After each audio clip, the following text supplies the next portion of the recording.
A endoscopia é um exame totalmente indolor, é um exame eventualmente incômodo e essa acessibilidade vai variar de cada paciente. Por exemplo, eu tenho alguns pacientes que fazem endoscopia sem qualquer sedação, apenas com aquela anestesiazinha local, spray na garganta, faz a anestesia local e passa o aparelhinho. Eu não gosto de anestesia. Assim, aquela anestesia geral que a gente fica Aquela lerda. sedação. Não. Agora, por outro lado, tem aquele paciente hipersensível. É aquele paciente que às vezes chega aos consultórios e diz assim: doutor, olha, eu não sei como é que eu vou conseguir fazer endoscopia, porque eu mal consigo colocar a escova na boca para escovar os dentes pela manhã e sinto aquele enjoo, náusea, vômito, que vou vomitar. Como é que eu vou fazer endoscopia? Fique tranquilo que você vai fazer. Então, esse paciente precisa de uma sedação um pouco mais profunda. Agora, os aparelhos hoje em dia são cada vez mais finos, de menor calibre, que facilitam o exame. E esses pacientes são sedados com substâncias seguras, não é? E algumas ultimamente nós fazemos inclusive sem efeito reversor, porque tem algumas medicações derivadas dos benzodiazepínicos, por exemplo, Isso, que a gente tem que que usar o a efeito gente reversor. faz o efeito reversor e o indivíduo sai praticamente andando normal. Agora, essas outras medicações mais modernas, que nós fazemos com assistência de um outro médico ao nosso lado ou com anestesista, que é o Propofol, que permite uma endoscopia rápida, exatamente aquela medicação branquinha, e que permite que esse paciente saia em 15 minutos, 20, praticamente normal, sem efeitos que permitam ficar sonolento, assim for. E a endoscopia também, além disso, além de ser um procedimento fácil e perfeitamente suportável, é um procedimento seguro, no risco mínimo, que nos permite fazer intervenção diagnóstica rápida, em 5, 6, 7 minutos se faz essa endoscopia diagnóstica. E aí nos permite fazer com tranquilidade, com um risco praticamente desprezível para esses pacientes e com segurança total. A gente vai para mais uma pergunta do público. Qual a relação da cirurgia de redução de estômago e a endoscopia?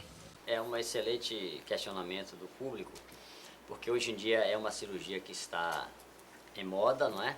Os pacientes com obesidade, quando bem indicados, com apoio psicológico da nutricionista, do cirurgião, do gastroenterologista, do endoscopista. Então, essa avaliação multidisciplinar em conjunto faz uma boa indicação da cirurgia. Essa cirurgia, quando bem indicada, traz grandes benefícios para esse paciente. E todo paciente que vai ser submetido a uma cirurgia de redução do estômago, ele obrigatoriamente tem que se submeter a uma endoscopia digestiva. Sim. Por quê?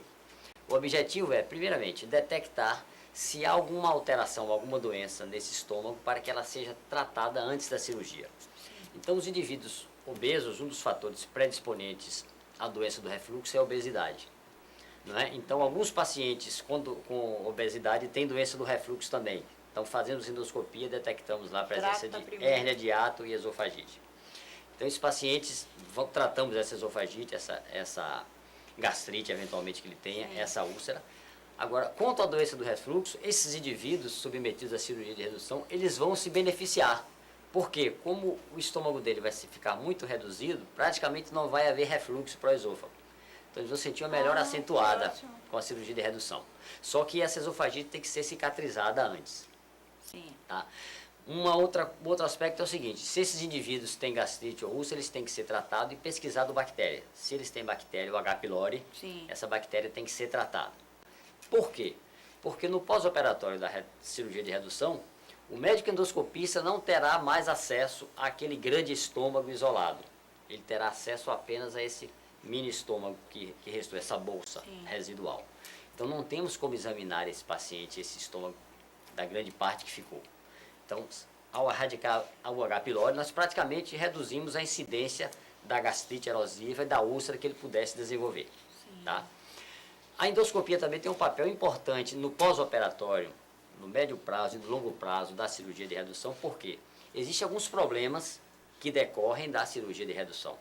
Por exemplo, a formação de úlcera no local da anastomose, da emenda, daquela emenda, às vezes pode ocorrer úlcera.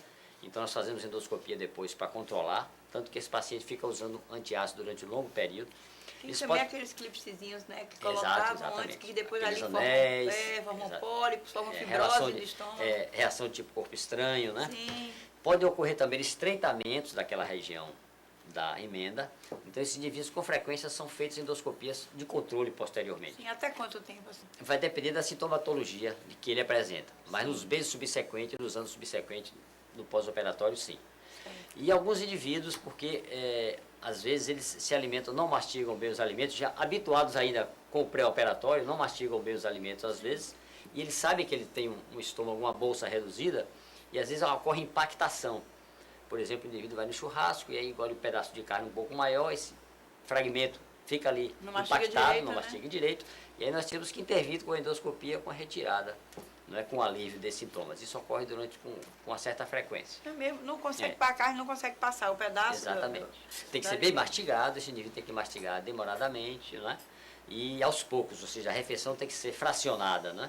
Isso o próprio cirurgião que operou faz essa recomendação para o paciente no pós-operatório, até no longo prazo.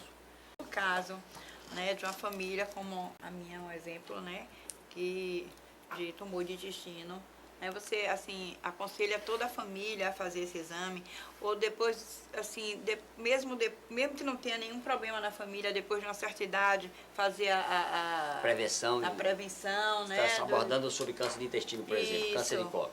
Câncer de colo.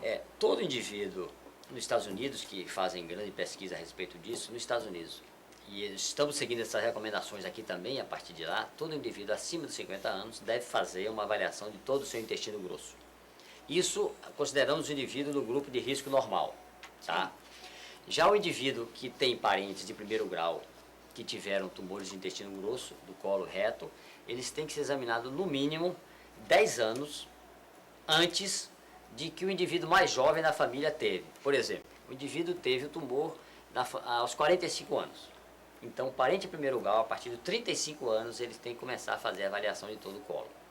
Já aquele indivíduo que não tem risco nenhum, não é? A partir dos 40 anos. Todo ano.